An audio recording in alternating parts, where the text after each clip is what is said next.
La Patrona épisode 15 et 16. Antonia emmène David dans la chambre de Fernando pour faire connaissance avec son père. Fernando sourit de voir son fils, il lui demande de s'approcher.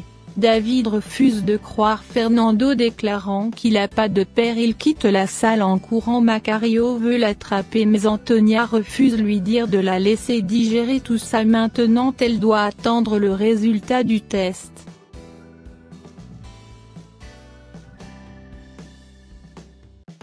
Thomas fou de rage d'apprendre c'est Fernando le père David, c'était le fruit d'un viol, il lui reproche d'avoir caché cela, ça fait longtemps, il aurait lui rendre la monnaie de sa pièce à cette ordure. Gabriela en larmes lui rappelle qu'elle avait 16 ans, elle savait que c'était lui. Son père lui prend dans ses bras et présente des excuses de l'avoir traité mal. Furieux, il promet de faire Fernando payer tout ce qu'il a fait. Il ajoute cet homme est mauvais comme sa mère, il faut les faire payer. Alejandro arrive pas à digérer son frère et le père de David que Gabriela a couché avec ce sale ordure. Maximiliano informe Gabriela il a retrouvé David mais il est parti avec la patronne. Gabriela inquiet se demande où cette femme a emmené son fils. Antonia promet à Fernando de récupérer son fils. Fernando déclare son fils doit être à ses côtés, qu'il doit lui parler en premier sinon Gabriela va monter son fils contre lui. Antonia réplique que Gabriela a aucune preuve qu'on la viole et la majorité des cas de viol les femmes gardent pas leurs enfants, tel qu'on appuyé sur cet argument devant le juge que Gabriela a couché avec lui parce qu'elle a voulu. Maximiliano rejoint David en larmes, l'informe sa mère est inquiète. David refuse et dire qu'ils sont tous des menteurs, qu'il va pas retourner à la maison. Maximiliano prétend qu'il allait chercher de l'argent pour s'enfuir avec lui. Il informe à Gabriela où est son fils qui veut quitter la ville.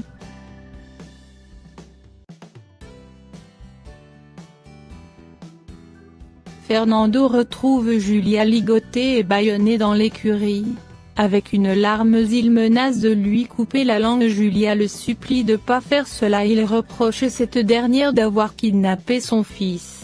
Gabriela retrouve son fils David déçu de Maximum qui lui a trahi. Gabriela le supplie de lui pardonner, personne va l'aimer plus comme elle l'aime dans ce monde. David dit ça fait longtemps, il a demandé où est son père. Gabriela dit elle savait pas que c'était lui, elle refuse de lui dire qu'il a violé. Thomas surgit, ordonne à David de présenter des excuses à sa mère car s'il est né c'est grâce à son courage, il est le fruit d'un viol.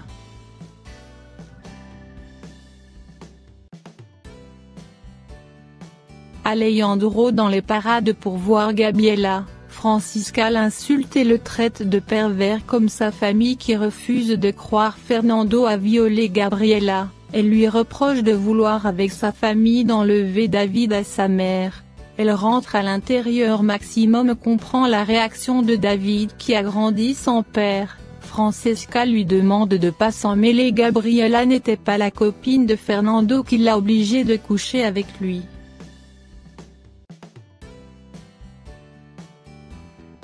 Antonia demande à sa bande de surveiller et protéger Fernando 24 heures sur 24 jusqu'à ce qu'elle détruise les Suarez qui veut accuser son fils d'avoir violé Gabriela alors qu'ils étaient ensemble. Julio lui demande et sa fille Julia.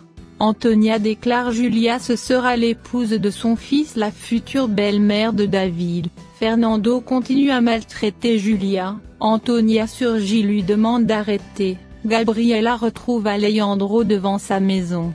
Cette dernière refuse de lui parler, il finit par accepter l'interdire de l'approcher et de ne pas inventer des mensonges pour obtenir la garde de son fils. Jamais elle va l'accepter.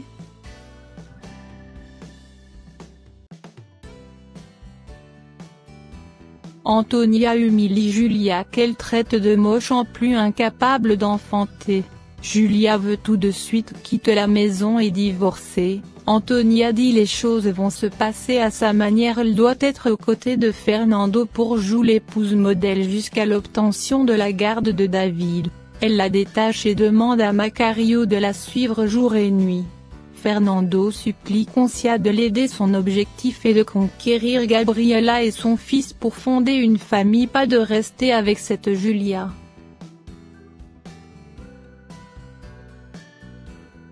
Patricia se plaint d'Alberto qui la voit uniquement quand il souhaite, il promet de corriger cela. Le tigre réussit à entrer discrètement dans la chambre de Fernando avec un fusil, menace de le tuer d'avoir violé sa fille. Fernando s'excuse tout en le suppliant de pas le tuer. Gabriela qui remarque que son père est absent tire conclusion, il est allé confronter Fernando avec son fusil. Patricia suspecte il y a quelque chose entre Antonia et Alberto après avoir retrouvé plusieurs appels sortant sur son portable. Elle débarque chez Antonia. Macario refuse pour qu'elle rentre à Alejandro et Antonia surgit. Elle leur dit une tragédie va se passer, son père est à l'intérieur avec un fusil. Arrivé, Alejandro supplie le tigre de baisser son arme pour pas gâcher sa vie en prison. D'autres hommes surgissent, ils veulent emmener le tigre en prison. Gabriela lui dit son fils Fernando ira en prison si elle refuse de libérer son père.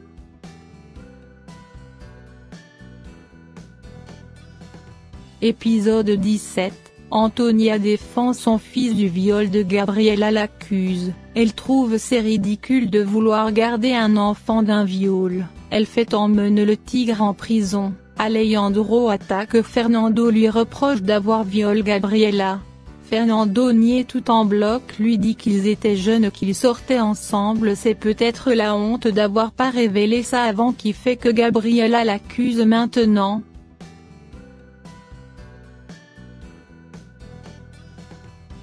Gabriela débarque chez un procureur pour la plainte du viol.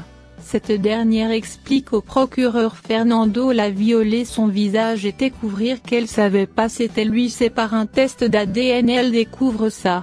Ricardo explique l'affaire du plainte à Antonia, cette dernière lui rappelle elle l'a élevé. Ricardo dit il fait juste que suivre la loi. Gabriela et Francisca rendent visite au tigre par la suite. Ricardo reçoit des témoins à ce sujet. Irène affirme au procureur Gabriela a eu une relation amoureuse avec Fernando, ils ont couché ensemble par consentement. Gabriela furieuse d'apprendre cela, elle arrive pas y croire. Ricardo explique à Alejandro il peut pas continuer l'enquête par manque de cohérence et des preuves, ce serait compliqué pour Gabriela de gagner.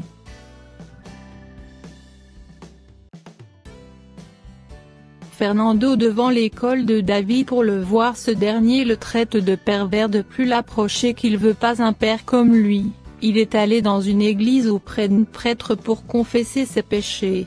Dans la nuit, Gabriela retrouve Fernando devant sa maison, il la supplie de lui pardonner, qu'il regrette ce qu'il a fait. Alejandro pendant ce temps les observe.